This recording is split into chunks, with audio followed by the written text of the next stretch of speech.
Oh ya, oke, ini tanggalnya masih keliru karena tadi saya save as itu ternyata nggak mau ya. Jadi oke, ini keliru.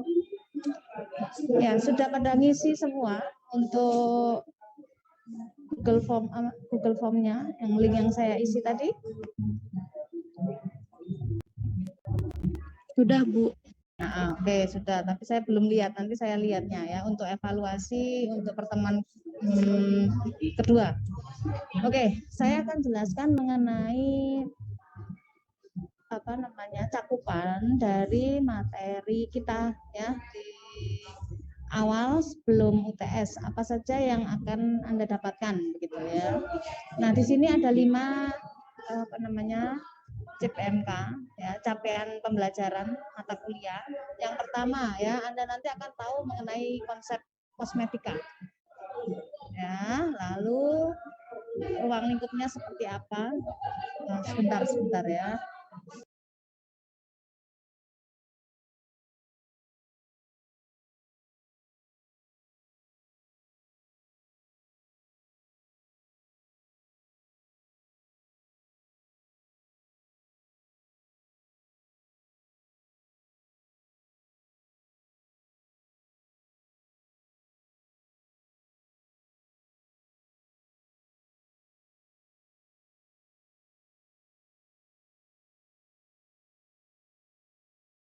Oh ya, maaf, sorry.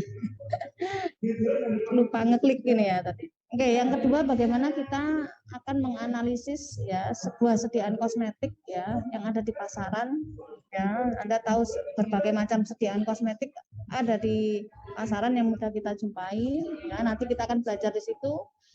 Kemudian yang ada di industri kosmetik ya. Apa Bu bedanya ya di pasaran dan ya nanti akan ya ada standar-standar ya. Oh ya, ini maksudnya yang ada di pasaran itu belum tentu ya. Kenapa?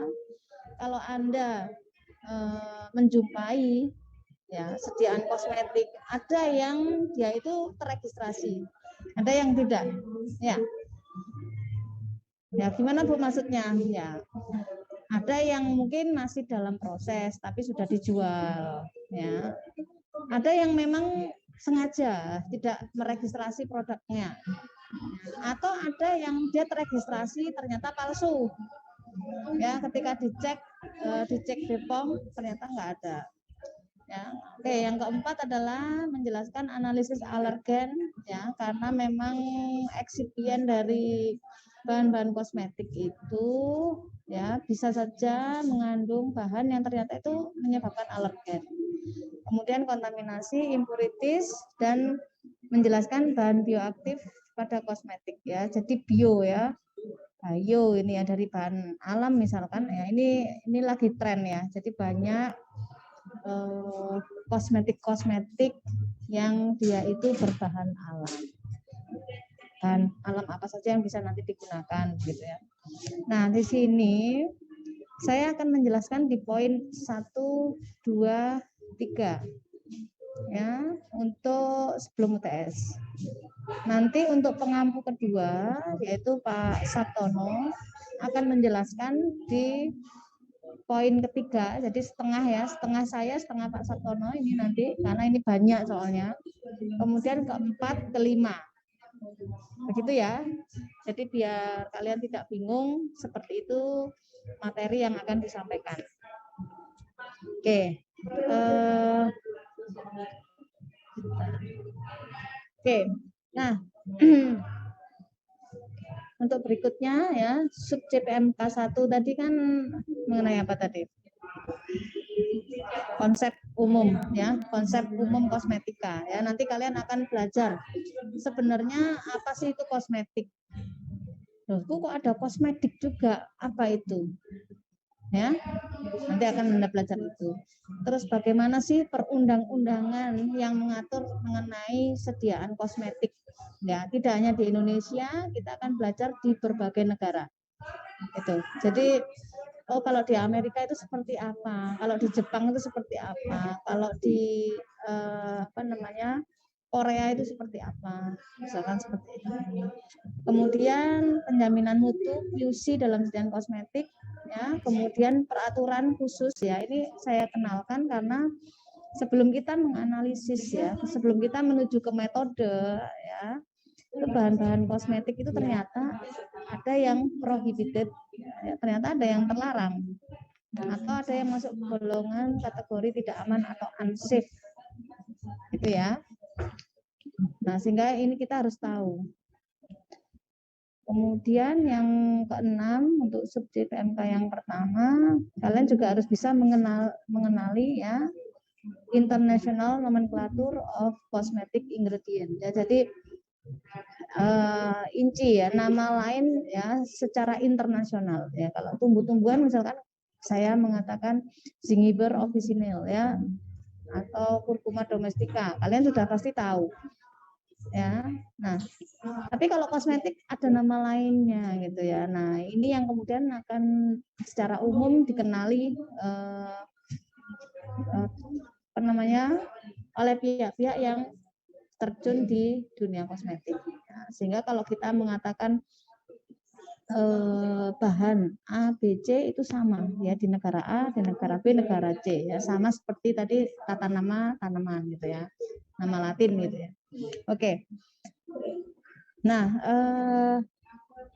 ini kenapa saya tulis kasus di sini, ya, karena di mata kuliah ini itu metode yang akan kita gunakan itu adalah metode case study atau studi kasus, ya.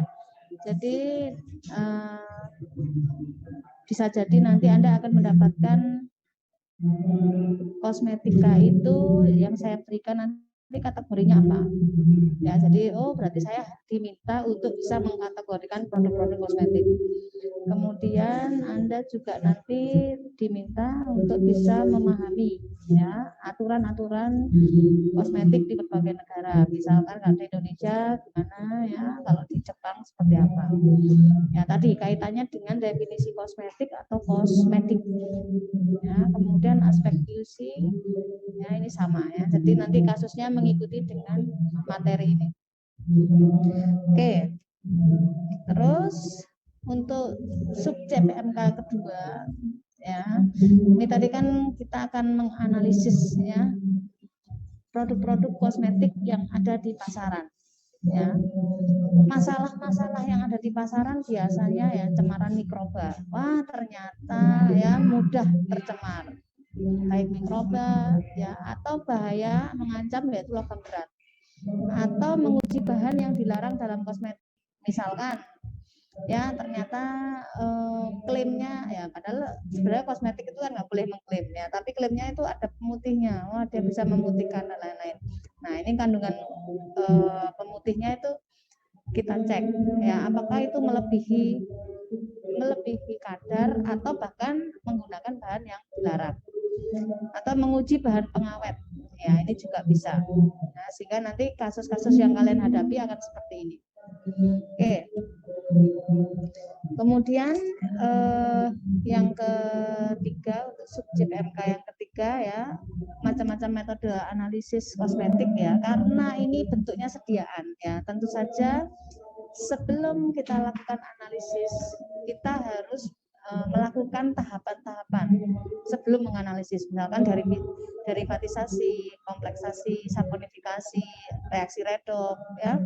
Kemudian nanti Anda juga akan mengenal berbagai macam metode, ya, ini kromatografi cair, gas, KLT, UV vis, spektro, ya, itu bisa kalian gunakan, ya.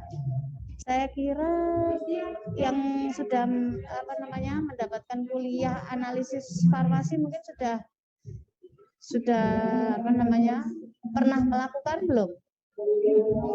Saya mau tanya dulu. Mungkin bukan sediaan kosmetik, tapi mungkin yang lain. Ada mungkin? Belum, Bu. Soalnya daring. Oh, soalnya daring. Oke, tapi kalau daring konsepnya sudah dapat belum?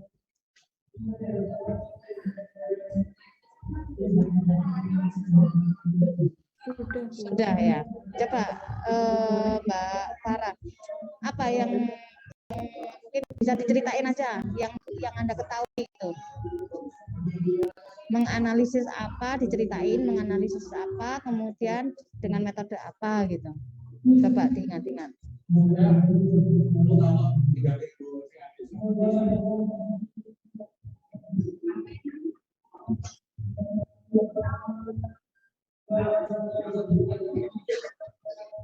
Ya, yaudah. Ya, oke. Jadi setidaknya kalian sudah mengenal konsep ya. Kalau saya ingin menggunakan instrumen UV spektro, saya harus apa? Ya, nah ini sebenarnya sama ya, hanya sampelnya saja yang berbeda. Kalau tadi Anda sudah belajar vitamin C, tapi kalau kita akan belajar mengenai kosmetik. Oke, kalau kosmetik kan itu sudah ada eksipien. Nah ini kira-kira nanti ketika kita analisis itu ganggu nggak gitu ya, sehingga nanti perlu kita misalkan didestruksi dulu, dihilangkan ininya pengganggu atau pengotornya, sehingga nanti benar nilai yang kita ukur misalkan tadi mengenai pemutih ya, memang pemutihnya aja yang diukur itu, jangan sampai, atau logamnya ya itu logamnya aja yang diukur, jangan sampai kena tambahan sehingga kadarnya tinggi misalkan seperti itu ya. Nah ini kasus-kasus yang nanti akan diberikan ya, ini terkait misalkan contohnya UV filter pada sunscreen, tanning, whitening agent ya, coloring agent ya, kecuali pada hair dyes ya. Jadi memang pewarna rambut ya mesti dia pakai coloring agent, tapi misalkan dia itu bedak misalkan ya, biar warnanya sawo matang, warnanya apa, coloring agentnya, nah kita bisa ngecek ya apakah dia pakai pewarna yang memang diperbolehkan atau tidak ya, untuk dianalisis sesuai metode analisisnya. Oke. Nah, karena kita mata kuliahnya adalah analisis kosmetik, otomatis kalian harus setidaknya bisa memahami dulu peraturan-peraturan yang terkait itu. Ini contoh ya, saya tunjukkan di sini ya, dari peraturan BPOM tentang metode analisis kosmetik. Ya. Saya tidak akan bukakan di sini ya, karena nanti Anda yang saya minta untuk mencermati ya, dikumpulkan, di-download semuanya ya. Nanti terus apa namanya, dibahas ya, misalkan metode analisis, oh ternyata peraturan ini isinya tentang A, B, C, D, E, ya itu kalian baca sendiri ya. Oke, saya hanya menunjukkan apa saja yang wacana apa saja yang harus kalian baca ya. Oke, di pertemuan pertama ini sebelum kita melanjutkan ke substansinya, kita belajar apa namanya, membahas mengenai kontrak perkuliahan terlebih dahulu. Ya.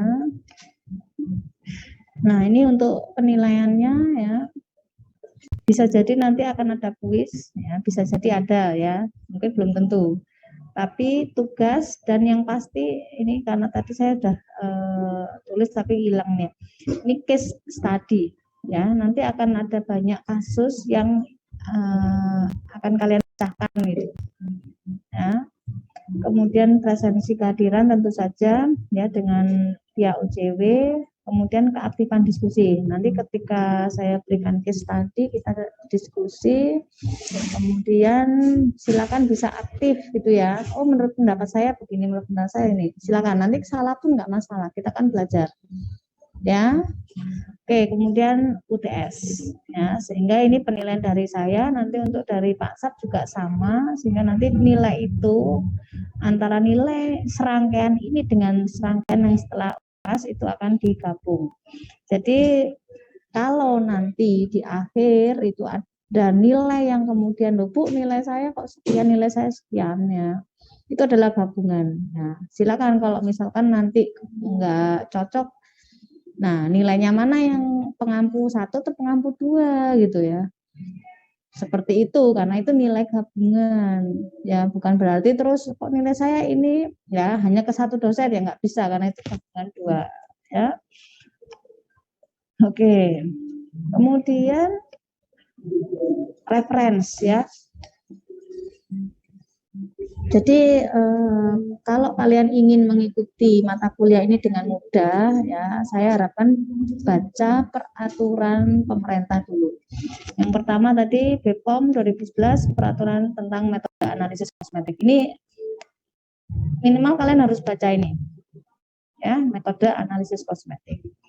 Yang kedua ya, Salvador ini mana ya? Yang tengah ini ya, analysis of cosmetic products. Kemudian Handbook of Cosmetic Science and Technology ya. Ini saya kira kalian bisa free untuk mendownload ya. Tulis saja kata kuncinya itu, kemudian Anda beri koma PDF, itu nanti bisa keluar. Ya, semisal nanti kesulitan, nanti bisa saya share. Tapi sebenarnya mudah ya untuk mendapatkan free-nya. Nah, tinggal tapi kalau kesulitan nanti saya bantu. Oke. Ya. Nah, mungkin kita masuk sedikit ya di pertemuan ini. Kita mengenal dahulu ya peraturan etik di berbagai negara. Ya. Kalau kita Indonesia masuk negara ASEAN ya, nah kita melakukan kesepakatan ya antara negara ASEAN bagaimana kemudian kosmetik ini bisa diperjualbelikan tidak hanya di Indonesia tapi di negara lain gitu. Ternyata kita tetapi ada aturannya. Ya. Aturan-aturannya seperti apa ya. Ini nanti detailnya ada di berikutnya, tapi oke, enggak salah saya berikan dulu paparan ya, jadi kalian biar tahu. Ya. Itu tadi aturan-aturannya itu ternyata berbeda. Ya, ini contohnya adalah untuk negara-negara di Eropa. Ya, Anda bisa lihat di sini ya untuk scope and objektifnya ya, bahwa regulasi ini ya diatur atau diterbitkan ya untuk untuk mengatur ya aturan-aturan mengenai sediaan-sediaan kosmetik yang ada di pasaran ya, sehingga harapannya ya in order to answer ya, jadi untuk meyakinkan bahwa di market internal ya ini kosmetik ini juga kalau bisa ya produknya itu harus menjamin untuk sehat kesehatan manusia ya, istilahnya itu jangan sampai itu membahayakan, itu safe ya, harus safe. Meskipun coba saya mau tanya dulu ke Mbak Tasya nih, yuk mana Mbak Tasya? Ya Bu. Mbak, bedanya antara OT dan kosmetik apa ya Mbak? Secara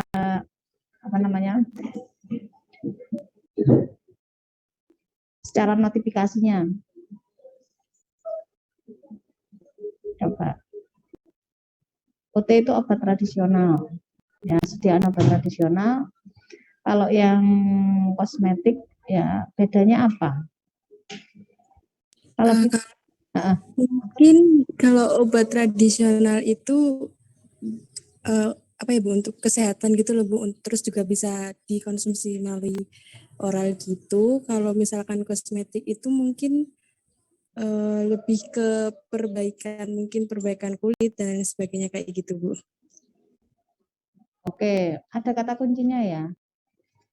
Kata kuncinya itu adalah klaim. Ya. Untuk obat namanya sudah obat ya, obat mau obat sintetik atau tradisional ya. Ini tadi saya tanyanya obat tradisional. Ya. Nah, itu klaimnya itu bisa menyembuhkan.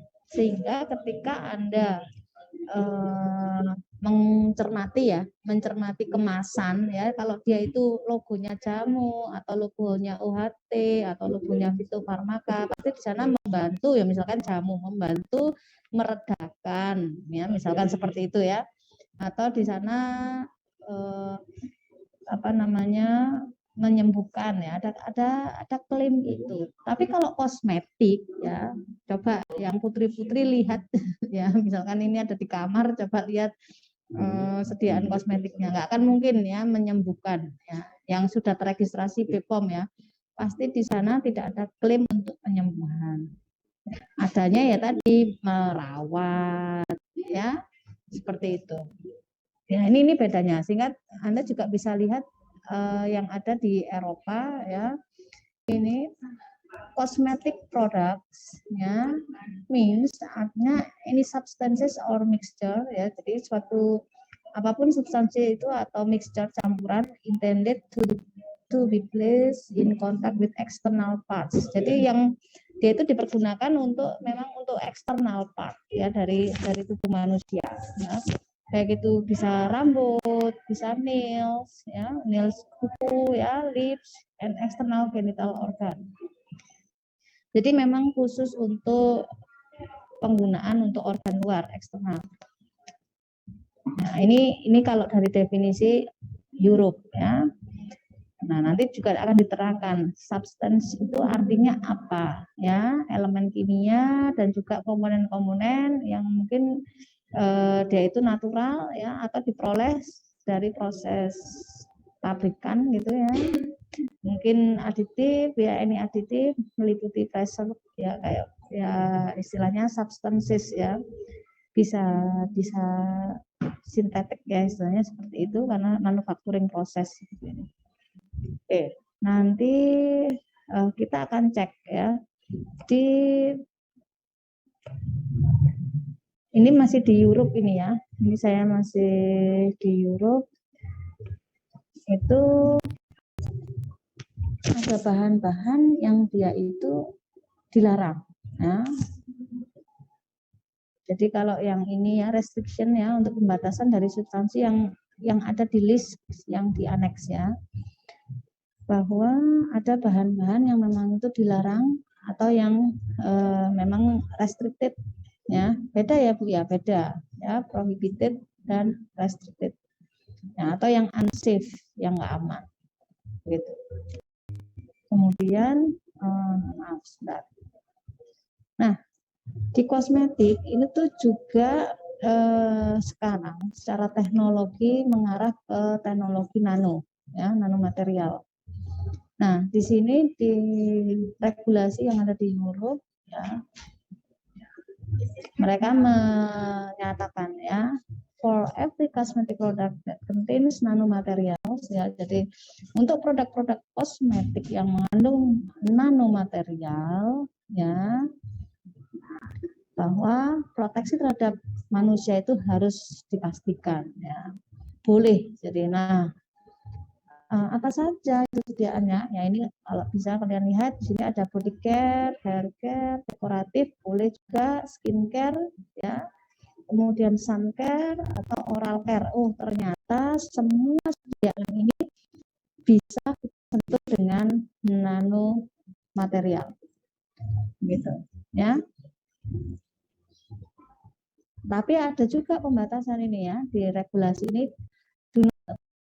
material ya, use as coloran ya, atau filter atau preservatif yang sudah diatur di artikel 14. Ya, jadi memang aturan ini sudah ditetapkan di sana ya, bahwa boleh pakai nanomaterial, tapi kalau untuk misalkan UV filter ya saya nggak bisa.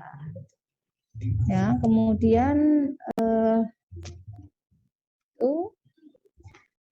nah, mungkin kalau di market sini, ketika kalian pergi ke supermarket ya, ada yang mencermati kalau ke supermarket terus melihat sediaan-sediaan kosmetik yang sudah bentuknya nano. Ya. Ada yang pernah mencermati atau ada yang sudah menemukan produk di Indonesia yang sudah nano?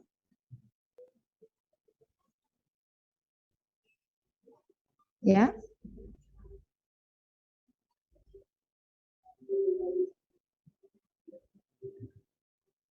Ada yang menemukan atau belum? Halo? Mbak siapa? Harus ditunjuk. Coba. Mbak Mailiana. Halo Mbak Mailiana. Ini saya sambil ngecek di sana kalian ada enggak gitu. Yang enggak on kan saya nggak tahu. Bener nggak, ada nggak Mbak Meliana? Ibu. Pernah nggak ngamati di rak-rak itu, terus pernah nemukan yang nano? Kalau jika yang nano Hmm? belum pernah Bu, belum pernah. Belum pernah. Tapi kalau yang bentuknya gold, pernah nggak? Gold, gold, gold, petinya pernah. Pernah. Nah, mungkin karena nggak detail ya bacanya. Nanti coba ya kalau waktu ke supermarket atau ke jalan-jalan ya, jalan-jalan lihat ya, window shopping gitu lihat. Loh, ini kok gold ya? Saya pastikan ada ya. Kalian pergi ke yang besar ya, yang kalau yang kecil mungkin belum tentu ya. Misalkan ke yang saya jumpai pernah itu di Superindo aja ada. Ya, yang bentuk sediaannya itu gold ya. Nah, itu pasti nano. Ya, karena ada aturannya ya. Kalau emas itu ya dimasukkan ke dalam tubuh, berapa kadarnya, berapa ukurannya ya, itu ada. Nah, nanti kalian juga bisa baca di sini ya. Nanomaterials in cosmetic ya. Nanti kalau yang suka teknologi ini kemudian diterapkan di kosmetik itu seperti apa ya. Dan ini arah ke depan ya, arah ke depan itu akan ke sana ya. Jadi seperti ini ya, nanoparticle used in cosmetic product. Jadi dia bentuknya adalah kecil sehingga nanti apa sih tujuannya Bu? Dia dibentuk nano itu ya, karena dia memudahkan penetrasi masuk atau dia mungkin ke arah semakin tinggi apa kelembapannya ya. Jadi moisturizer ya, efek moisturizernya itu akan lebih gitu, dapat seperti itu ya. Ini baru teasernya ya. Maksudnya kalian biar tahu oh nanti arahnya ke sana ke sana. Nah, ini itu adalah peraturan-peraturan yang kaitannya dengan kosmetik. Silakan nanti ya kalian cek satu-satu ya, karena ini kan 2 SKS ya hari ini.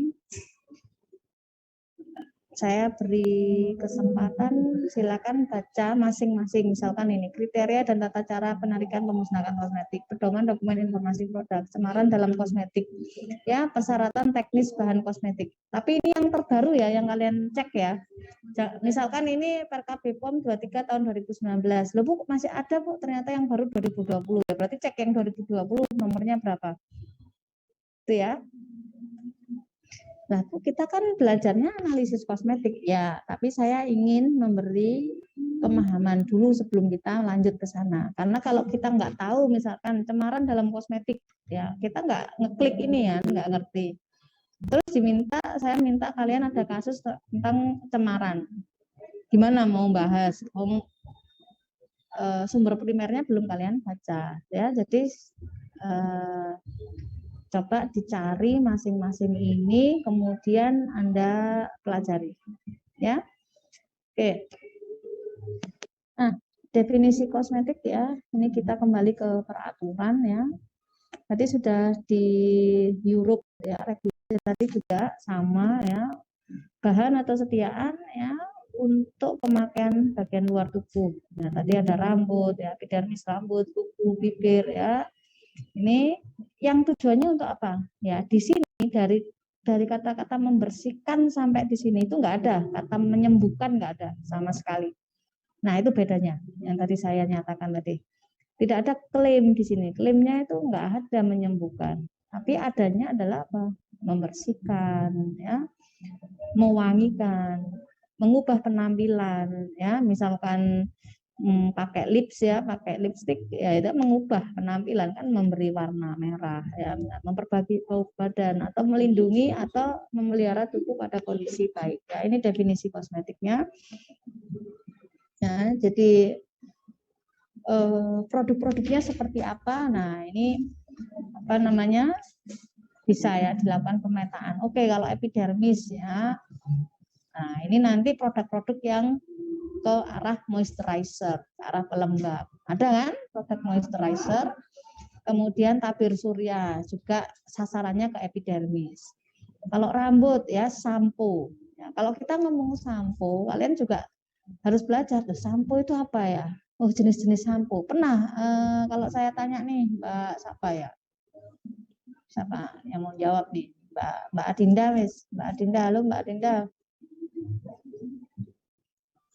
Iya Bu, Sampo yang kamu tahu di pasaran ada sampo jenis apa aja, Mbak? jenis sampo ada yang menggunakan bahan herbal Bu. Jenis sampo untuk itu jenis-jenis apa macam-macam rambut untuk rambut kering, rambut rontok gitu Bu. Nah, itu jenis rambutnya, bukan jenis Jenis sampunya. sampo. Ya, lain ya. Coba Mbak Aninda pernah nggak dengar ada jenis samponya yang kering?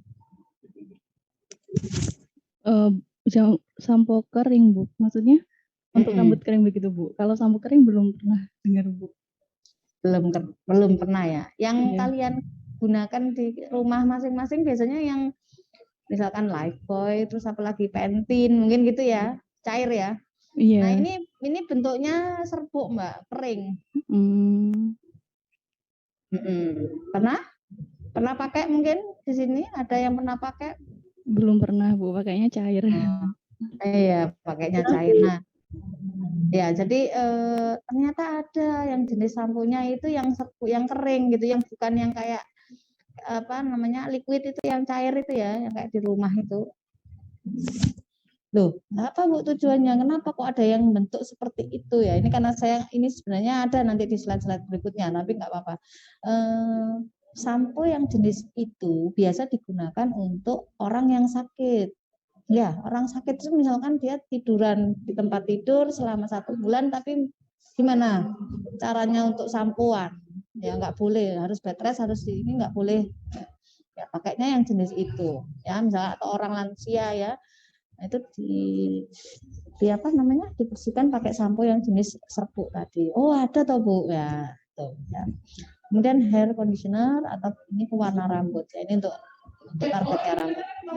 Terus kuku ya, itu juga bisa, bibir, organ genital bagian luar ya, feminine hygiene ya. Jadi oh ini ternyata dari peraturan itu masuknya kosmetik.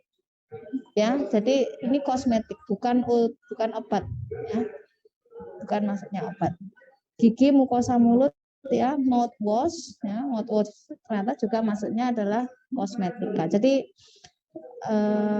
perlu diperhatikan ya. Oh, ini masuk kategori obat kah? Ini masuk kategori kosmetika ya.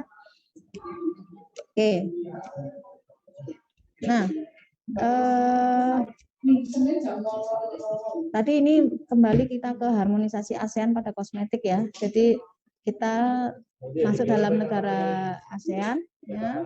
Di sini ada kerjasama ya. Bagaimana? Ternyata sudah disepakati ya, 10 negara ASEAN menandatangani perjanjian harmonisasi kosmetik ASEAN waktu itu di Kamboja. Kemudian masih terus berlanjut ya. Ini kalau kalian apa namanya searching di Google ya, itu menghadapi harmonisasi ASEAN, produsen kosmetik itu wajib notifikasi ke BPOM ya. Nah, ada perbedaan ya.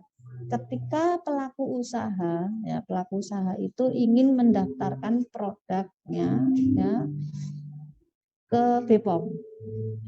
Yang satu dia obat, misalkan obat atau obat tradisional, yang satu kosmetik. Ya, itu ada perbedaan. Ya. Perbedaannya apa? Ya, nah ini ternyata kalau di kosmetik ya itu nanti monitoringnya atau pemantauannya itu ketika kosmetik ini hadir di pasaran, baru BPOM itu akan ngecek ya, mengevaluasi. Ini ternyata beda dengan obat. Ya, kalau obat di depan BPOM itu sangat strict ya dalam menjalankan prosedur sampai kemudian dapatkan namanya POM TR. Tapi kalau yang kosmetik apa? Kosmetik registrasinya simbolnya apa? Ya. Kalau TR apa? POM TR artinya apa? Untuk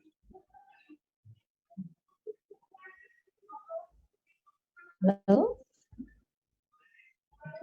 Untuk apa? Kode POM TR ini sudah diberikan saya kira. Ya. Kalian sudah paham kan ini? Atau belum? Atau lupa? Lupa. Obat tradisional, Bu. Kalau kosmetik apa? Notifikasinya apa?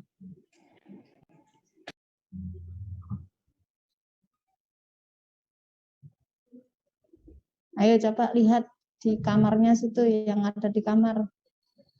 Lihat produknya, ada registrasinya apa?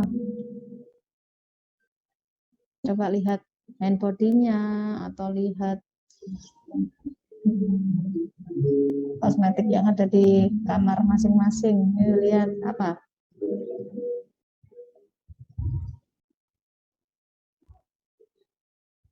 NA itu bukan, Bu. Ya, NA ini loh sebenarnya sudah dikasih bocoran di sini.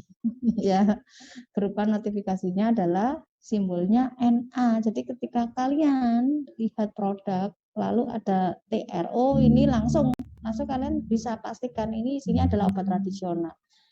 Kalau NA, oh ini pasti adalah kosmetik. Kenapa Bu kok beda-beda ya? Kalau fitofarmaka apa?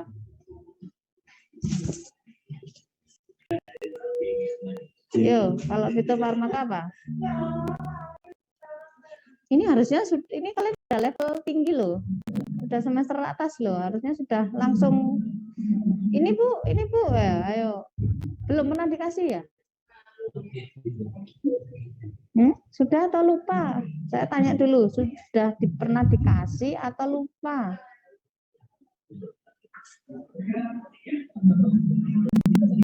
Halo, Mbak Arpa, sudah pernah dikasih atau lupa loh? Seingat saya belum dikasih. Oh, harusnya sudah ya. Ya oke lah. Ya kalau TR itu tradisional, obat tradisional. Kalau NA tadi kosmetik, kalau fitofarmaka berarti harusnya notifikasinya adalah POM ya. Lalu kalau UHT ya POM HT ya, obat herbal terstandar ya, POM HT. Tuh, ya ini untuk mengkategorikan bahwa oh ini adalah ini adalah ini gitu ya. Kemudian artinya apa ya, ketika tadi kesepakatan tadi ditandatangani, produsen kosmetik wajib notifikasi ke BPOM ya, ini harus dipenuhi dulu sebelum melakukan izin edar ya. Karena apa ya, produk ini untuk menjamin keamanan manfaat mutu ya sebelum ini masuk ke masyarakat gitu ya. Oke, nah ini ya untuk harmonisasi tadi ya ada ingredient ya, engine names itu kalian harus tahu ya. Kemudian ya ini beberapa ya yang sudah disepakati ya, tadi ada nanotechnology, market surveillance, authorized ya dan lain-lain. Kemudian ada petunjuk guideline di ASEAN ya. Yang kalau mau cari-cari ya boleh ya, misalkan wah saya kok tertarik ya Bu mengenai bahasan kosmetik. Nah ini ada misalkan ya ASEAN Cosmetic Good Manufacturing Practice Guideline. Oke, jadi ASEAN itu sudah menetapkan ini loh GMP-nya kalau mau memproduksi kosmetik seperti. Meskipun kita di Indonesia apa nama standarnya apa? Kalau untuk pelaku usaha yang mau membuat harus menerapkan standar apa untuk GMP-nya? Namanya? Udah tak tanya dulu, kalau OT apa standar untuk GMP-nya apa? CPOTB, Bu. Kalau untuk industri farmasi? CPOB. Kalau kosmetik? Belum tahu, Bu. CPKB ya, cara pembuatan kosmetik yang baik. Kalau apa namanya distribusi ada juga CPDB ya, cara P-nya apa ya? Pokoknya distribusi yang baik gitu ya. Dalam PPF gitu ya. Itu harus menerapkan itu. Nah, kenapa sih kok kita menyepakati adanya harmonisasi ini ya, biar produk-produk kita juga bisa ke ke arah ASEAN tadi ya. Ini yang ASEAN ya, maaf ya, ini bukan yang ini. Ini yang US, European Union, Kanada, Jepang itu mereka juga melakukan harmonisasi. Tapi yang kita omongkan yang ASEAN ini ya. Ternyata banyak kasus gitu ya. Contohnya adulterated, prohibited, misbranded, restricted cosmetic ingredient ya. Jadi kalau adulterated itu yang kayak apa Bu ya, misalkan dia itu mengganti, bisa change ya, change substances, jadi mengganti, jadi yang harusnya itu A ya, karena karakteristiknya sama ya, itu ternyata B ya. Atau komponen-komponen ya kosmetik itu yang prohibited atau yang restricted atau misbranded. Nah, ini masalahnya ada di sana kasusnya. Oke. Nah, ini untuk penetapan bentuk sediaan kosmetik ya. Saya kira nanti kalian cek juga, silakan download BPOM ya tahun 2020. Misal sediaan yang dimaksud dengan sediaan yang padat itu yang apa? Oh, ada sabun ya, sabun mandi batangan, sampo batang, lotion batang ya, dan macam-macam banyak ya, seperti itu. Ini saya sedang membimbing untuk skripsi ya, itu yang sampo batang nih, ada kakak angkatan kalian nih yang mengerjakan ini, yang sabun mandi batang ada juga ya. Nah, ini lotion batang, kok saya belum pernah lihat. Lah ini loh, di regulasinya ada ya. Jadi kalau belum pernah ya berarti kurang baca gitu ya. Jadi wah, saya perlu baca lagi ya Bu ya. Ya oke. Kalau udah dingin ini udah biasa kan, deostick itu yang deodoran itu yang bentuknya stick ya, oke lah, sudah sering ya. Serbuk ya, ada serbuk tarbuk, serbuk kompak ya, ini biasanya untuk bedak ya.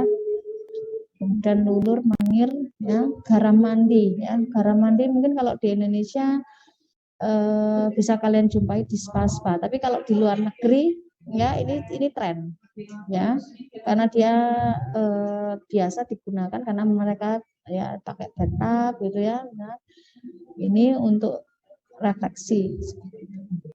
Oke. Kemudian setengah padat ya, krim, gel, pasta, pomade. Ya, pomade tahu nggak pomade? Apa pomade itu? Untuk rambut, Bu. Untuk rambut ya, bentuknya adalah setengah padat ya. Oke, betul Mbak. Kemudian cairan ya, untuk yang cairan yang memang cair atau cairan kental atau suspensi ya.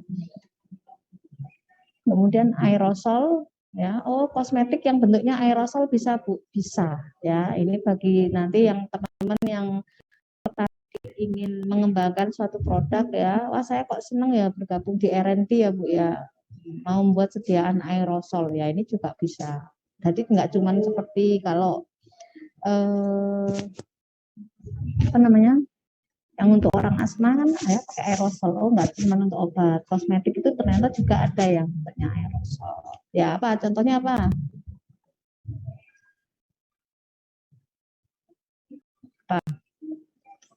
Pernah tahu sediaan kosmetik yang dia basisnya aerosol, dalam bentuk aerosol?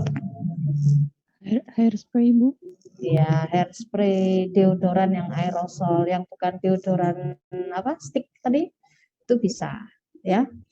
Oke ya, oke, saya stop share dulu. Oke, ada pertanyaan? Silakan. Ya, ini kita masih apa namanya, masih awal sehingga saya belum sampai ke metodenya. Ya, ada pertanyaan dulu sampai sini?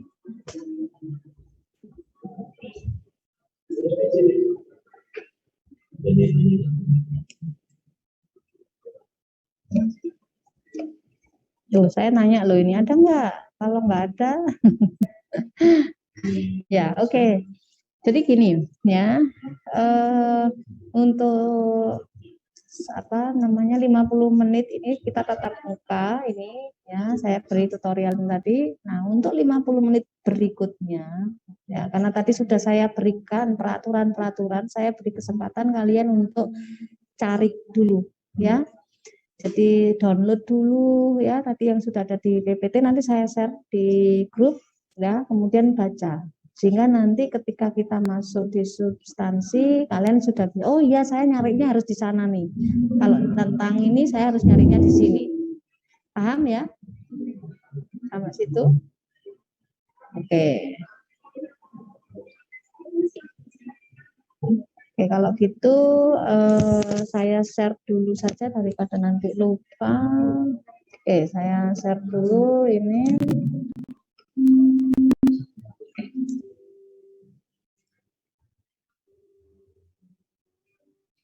Oke, saya tunggu dulu kalau ada pertanyaan.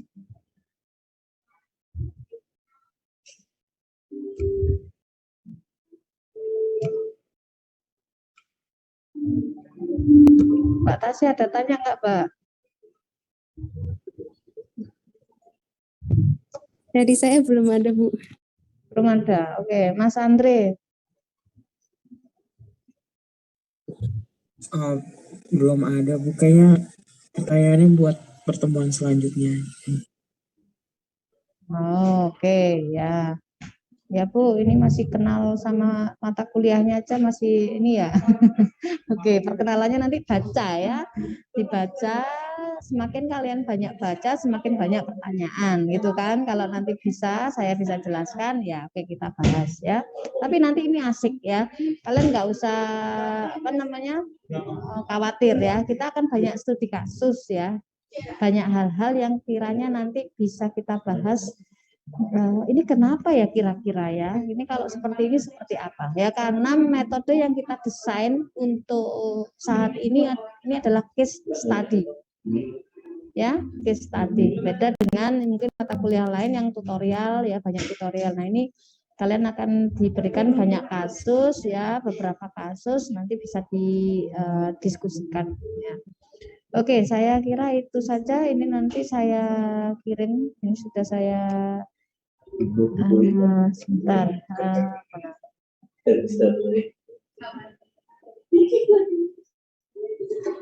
Jadi namanya apa ya grupnya tadi ya? Oke nih, analisis kosmetik. Saya share dulu. Oke.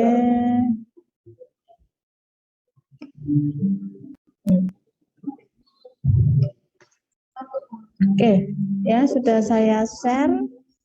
Silakan nanti update ya untuk apa namanya bahan atau sumber bacaan kalian ya. Kita ketemu lagi di pertemuan berikutnya. Nah ini mungkin saya sambil apa namanya ini di 2 minggu ke depan ini saya masih sibuk ya.